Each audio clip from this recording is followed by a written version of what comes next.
Capítulo 12 da pirotecnia. Sun Tzu diz: há 5 maneiras de combater com fogo. A primeira consiste em queimar homens, a segunda em queimar provisões, a terceira em queimar equipamentos, a quarta em queimar arsenais e depósitos, a quinta em utilizar bombas incendiárias.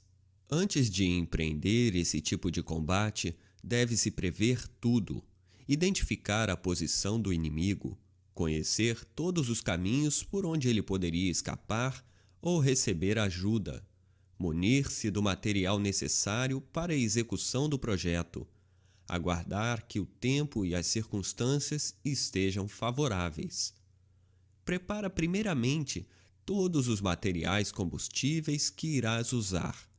Depois de ateado o fogo, cuidado com a fumaça. Há um dia para atear fogo e outro para alastrá-lo. Não confundas as duas coisas. Deve-se atear fogo quando tudo está tranquilo sob o céu e a serenidade parece duradoura. O dia de alastrá-lo é quando a lua se encontra sob uma das 4 constelações, QI, PI, Y, Shen. Nesses dias, o vento sopra, geralmente com força. As 5 maneiras de combater com fogo exigem que varies segundo as circunstâncias. Essas variações se reduzem a 5. Vou indicá-las a fim de que possas empregá-las apropriadamente. 1. Se não notas nenhum rumor no campo adversário, se o inimigo permanece tranquilo algum tempo depois de teres ateado o fogo, fica também calmo, mantém a própria posição. Atacar imprudentemente significa ser derrotado. Sabes que o fogo pegou? É o bastante. Enquanto isso, deves supor que o fogo age subrepticiamente. Seus efeitos serão tanto mais funestos quanto mais o fogo arda no interior. Espera que ele estale e as labaredas crepitem. Então poderás lançar-te contra aqueles que só pensam em escapar. 2. Se pouco depois de teres ateado o fogo, vês que se levantam altas labaredas, não deis ao inimigo tempo de apagá-lo. Envia homens para avivá-lo. Prepara-te rápido e corre ao combate. 3. Se apesar de todas as providências e artifícios empregados, teus homens não conseguiram penetrar no acampamento inimigo e fores obrigado então a atear fogo do lado de fora, observa de que lado sopra o vento, começa um incêndio e ataca a favor do vento. Nessas 2 ocasiões, jamais combatas contra o vento. 4. Se o vento soprou continuamente durante o dia, fica certo de que durante a noite ele cessará. Toma tuas precauções e tuas disposições. 5. Um general que, para combater seus inimigos, sabe utilizar-se do fogo de forma adequada é um homem verdadeiramente esclarecido. Um general que sabe usar a água e a inundação para o mesmo fim é um homem excelente. Entretanto, só se deve empregar a água com moderação. Serve-te da água no início da contenda apenas para obstruir os caminhos por onde os inimigos poderiam escapar ou receber socorro. As diferentes maneiras de combater com fogo que acabo de indicar proporcionam uma plena vitória de que é preciso saber colher os frutos. O mais considerável de todos, e aquele sem o qual terias perdido teus cuidados e teus sofrimentos, é reconhecer o mérito de todos os que se distinguiram e recompensá-los conforme suas ações. Geralmente os homens agem por interesse. Se tuas tropas só se deparam com dificuldades e trabalhos, não as empregarás 2 vezes com vantagens. A guerra deve ser a última solução. Os combates, quaisquer que sejam os resultados, têm sempre um gosto amargo, mesmo para os próprios vencedores. Só se deve travá-los quando não houver outra saída.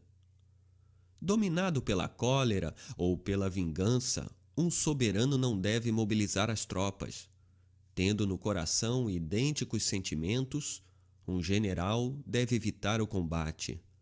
Para ambos, os tempos são nebulosos. Devem aguardar dias serenos para ponderar e tomar decisões. Se prevês algum lucro, coloca em movimento teu exército. Se não prevês nenhuma vantagem, fica impassível. Por mais razões que tenhas para ficar irritado, por mais provocações ou insultos que recebeste para tomar decisões, espera que o fogo da cólera se dissipe e sentimentos pacíficos brotem em teu coração. Nunca esqueças que teu objetivo, ao desencadear a guerra, deve ser o de conseguir para o Estado a glória, o esplendor e a paz, e não o de semear o tumulto, a desolação e a morte. Lembra-te que defendes não interesses pessoais, mas os do teu país.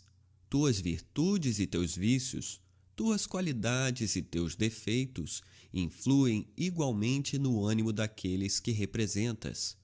Teus menores erros têm sempre nefastas consequências. Geralmente, os grandes são irreparáveis e funestos. É difícil sustentar um reino que terás levado à beira da ruína. Depois de destruí-lo, é impossível reerguê-lo. Tampouco se ressuscitam os mortos. Da mesma forma que um príncipe sábio e esclarecido se empenha em bem governar, um general hábil emprega toda a sua energia em preservar o exército e empregá-lo na salvaguarda do Estado.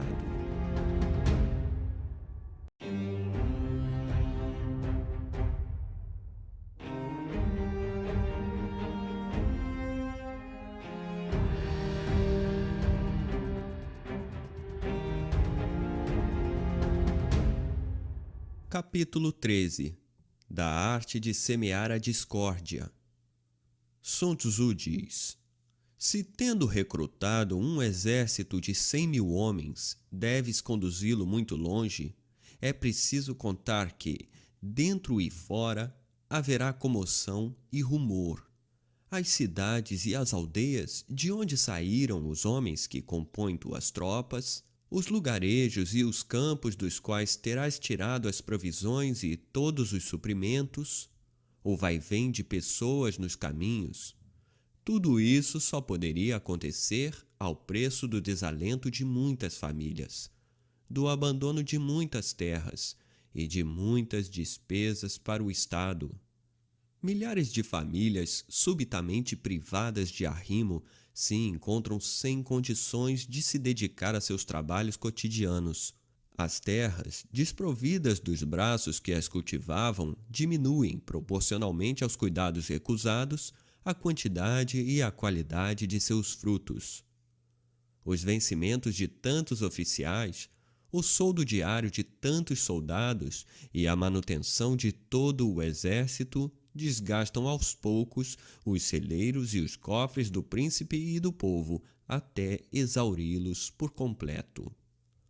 Observar os inimigos ou travar a guerra durante anos consecutivos não significa amar o povo, significa antes ser o inimigo de todo o país.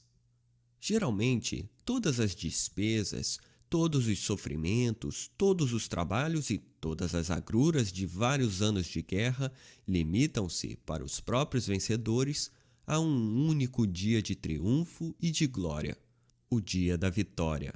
Utilizar-se para vencer de cercos e batalhas significa que tanto o soberano quanto o general ignoram seu dever. Um não sabe governar e o outro não sabe servir o Estado. Assim, tendo optado pela guerra e tendo aliciado e preparado as tropas, emprega os artifícios. Procura obter todas as informações sobre o inimigo. Informa-te exatamente de todas as suas relações, suas ligações e interesses recíprocos. Não poupes grandes somas de dinheiro.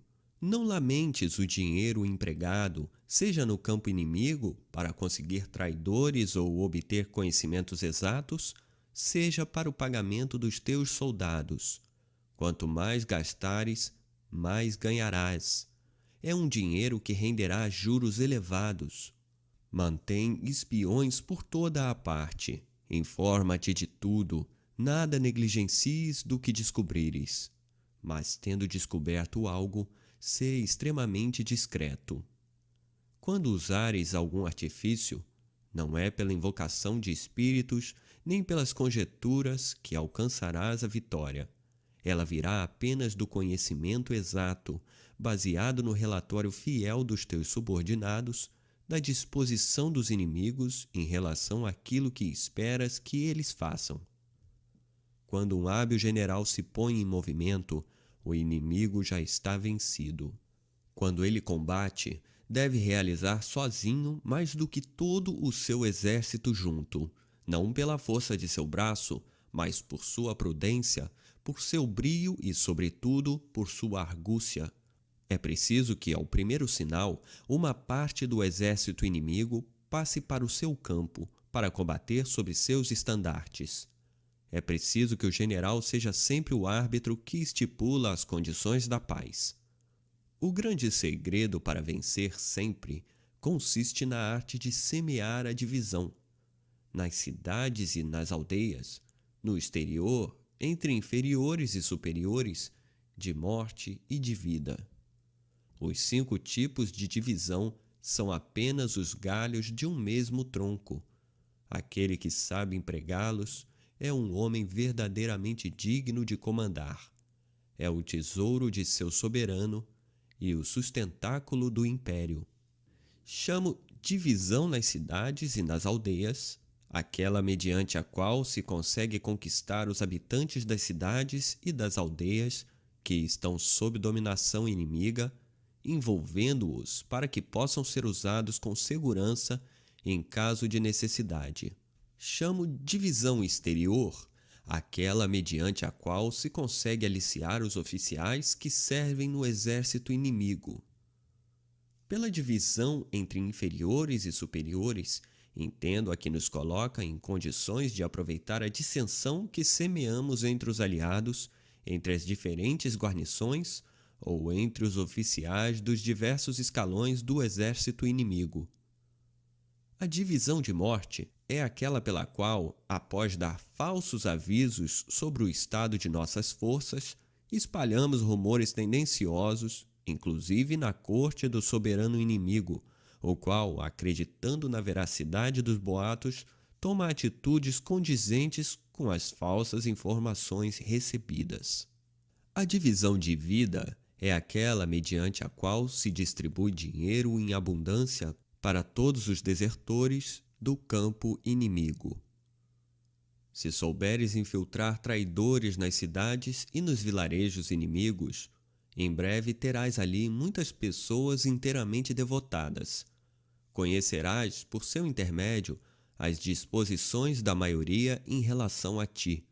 Esses traidores sugerirão a maneira e os meios que deves empregar para conquistar seus mais temíveis compatriotas. E quando chegar o momento de efetuar o cerco, poderás vencer sem dar o assalto, sem desferir nenhum golpe, sem desembainhar a espada. Se os oficiais inimigos estão em constante desacordo, se desconfianças mútuas, inveja, interesses pessoais os mantêm divididos, poderás facilmente cooptar uma parte deles, pois, por mais virtuosos e mais devotados a seus soberanos, a promessa de vingança, de riquezas ou de postos eminentes bastará para atiçar-lhes a cobiça. E quando esta estiver acesa em seus corações, tudo farão para satisfazê-la. Se os diferentes destacamentos do exército inimigo não se apoiam mutuamente, se perdem tempo em se vigiar uns aos outros, se procuram se prejudicar, será fácil manter o desentendimento e fomentar a divisão. Eles se destruirão aos poucos, sem que nenhum deles tome abertamente o teu partido. Todos te servirão involuntariamente à revelia.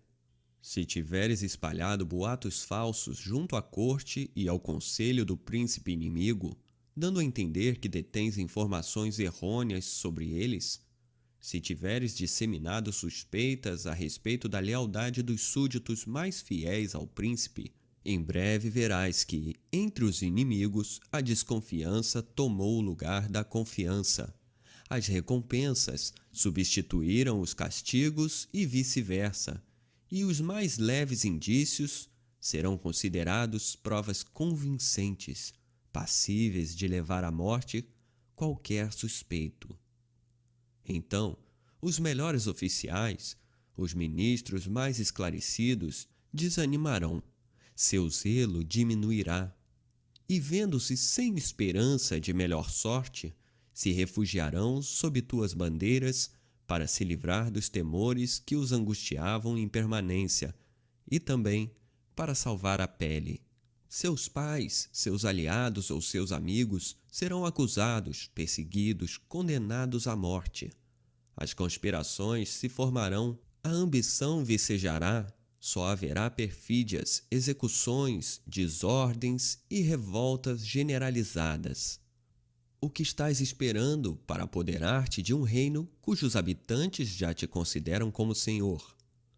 Se recompensares aqueles que passaram para teu campo para se livrarem dos justos temores que os agitavam em permanência e para salvarem a vida, se lhes deres emprego, seus pais, aliados, amigos, serão outros súditos que conquistarás para teu príncipe.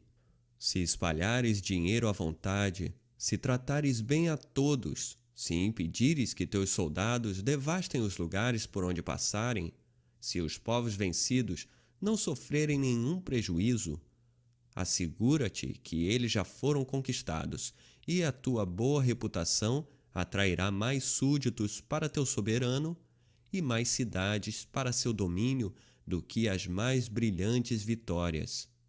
Sê vigilante e esclarecido. Mostra no exterior segurança, simplicidade e impassibilidade. Fica sempre de sobreaviso, embora aparentes serenidade.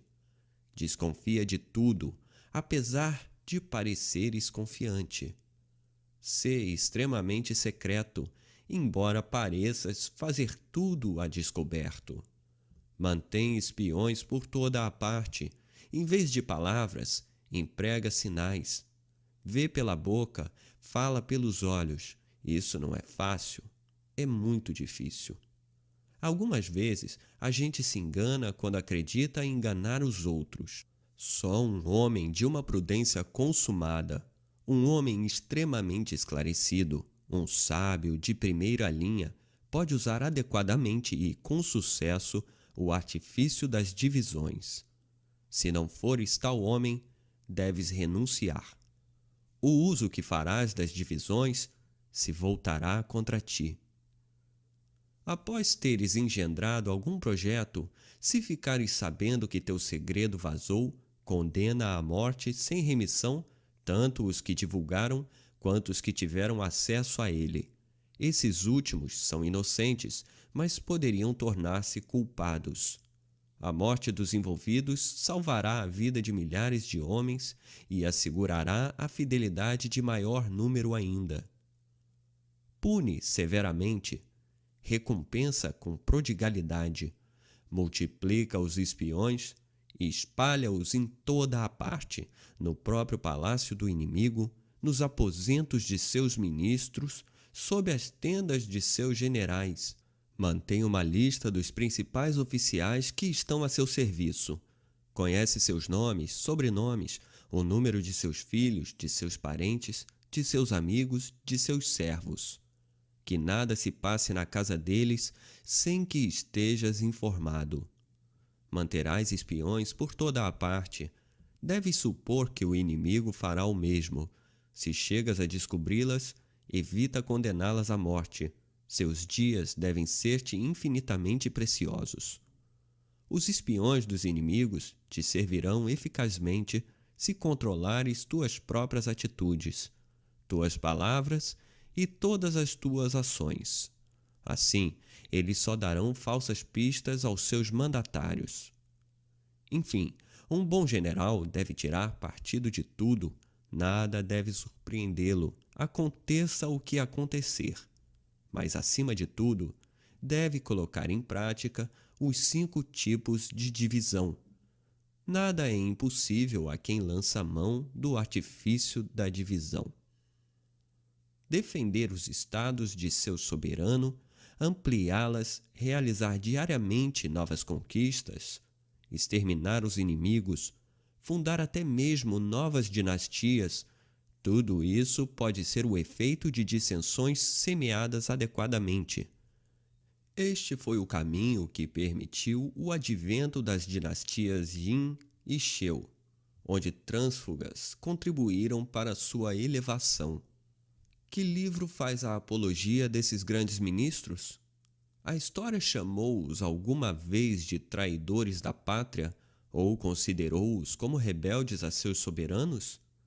Somente um príncipe esclarecido e um general digno podem aliciar os espíritos mais penetrantes e realizar feitos notáveis. Um exército sem agentes secretos é um homem cego e surdo.